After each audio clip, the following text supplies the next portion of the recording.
کی گفتگو کے بعد پھر کوئی بات کرنے کی گنجائش تو نہیں رہتی،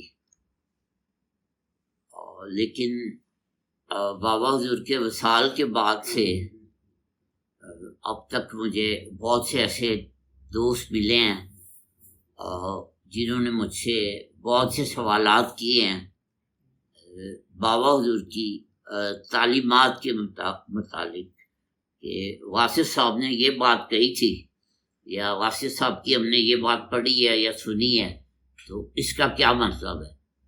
تو اس محفل کا مقصد جو ہے نا کوئی نیا علم بیان کرنا نہیں ہے، صرف واصف صاحب بابا حضور کے بتائے ہوئے علم میں سے اگر کوئی صاحب کسی بات۔ سر میں یہ پوچھنا چاہتا ہوں سب بابا لوگ حضور سن نے لیں۔ ادب کے بارے میں ان کی کیا تعلیمات ہیں، ادب کے بارے میں ان کی کیا نصیحتیں ہیں، اس بارے میں تھوڑی رہے۔ جی، ادب کے متعلق پہلی بات تو یہ ہے کہ ادب جو ہے نا وہ خود ساختہ نہیں ہونا چاہیے، یعنی کہ ایکٹنگ نہیں ہونی چاہیے۔ ادب جو ہے نا بے ساختہ ہونا چاہیے، جو خود بخود چیز ہو جائے وہ صحیح ہے۔ جو جان کے کوئی بندہ کرے کہ جی میں کسی بزرگ کے پاس جا رہا ہوں تو میں نے اس طرح جانا، اس طرح نہیں جانا، یہ کرنا ہے، اٹھتے قدموں واپس آنا ہے یا ہاتھ چومنے وغیرہ، یہ سارے ریچول جو ہے نا، روایات ہیں، اور ان کا جو ہے وہ ادب سے کوئی تعلق۔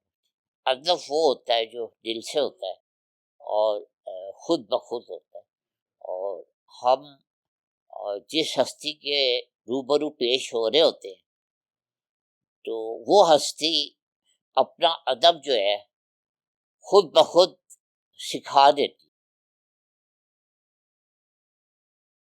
آج تک کسی بزرگ نے اپنے پاس آنے والوں کو یہ نہیں کہا کہ تم نے اس طریقے سے آنا، اس طریقے سے نہیں۔ تو وہ بزرگوں کے پاس جو لوگ گئے ہیں وہ وہاں پہ پہنچ کے، تو یہی تو بزرگ کا کمال ہے، وہ پھر خود بخود مؤدب ہو جاتے ہیں۔